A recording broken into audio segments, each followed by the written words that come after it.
हालो हालो डीजे वाला भैया लगवा तो बाबा विश्वकर्मा के जबरदस्त गाना आहा ओए वॉल्यूम बढ़ावा तो जय हो प्रेम से कहियो बाबा विश्वकर्मा की हो डीजे वाला डीजे पर लगाबो बाबा विश्वकर्मा के गाना लगाबो हो डीजे वाला डीजे पर बजाबो बाबा विश्वकर्मा के गाना लगा के बाबा विश्वकर्मा के महिमा महान जानै छै सगरो दुनिया जहान हो वॉल्यूम के कनी और बढ़ाबो एना करो नै माना हो डीजे वाला डीजे पर लगाबो बाबा विश्वकर्मा के गाना हालो जी हाँ सारे पूजा कमेटी से आग्रह है कि बाबा विश्वकर्मा के भक्ति में मगन रहना है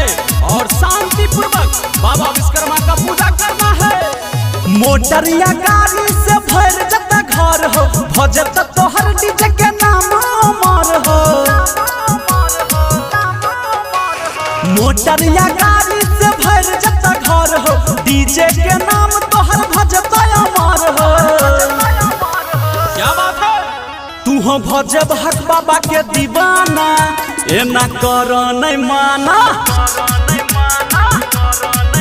हो डीजे वाला डीजे पर लगाबो बाबा विश्वकर्मा के गाना हालो जी हाँ ध्यान देंगे साउंड वाले भैया पूजा कमेटी की तरफ से निवेदन है कि इस गाने को बार बार बजने देना है क्योंकि बाबा विश्वकर्मा का गुणगान जो करना है। इसी के साथ बोलिए विश्वकर्मा बाबा की खिलल तोहर बिजनेस व्यवसाय हो गिनत थक बचे औते पाई हो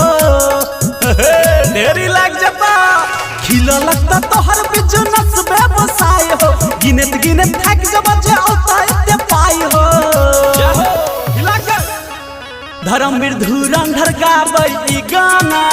बाबा देथिन खजाना बाबा देथिन खजाना डीजे वाला डीजे पर बजाबो बाबा विश्वकर्मा के गाना।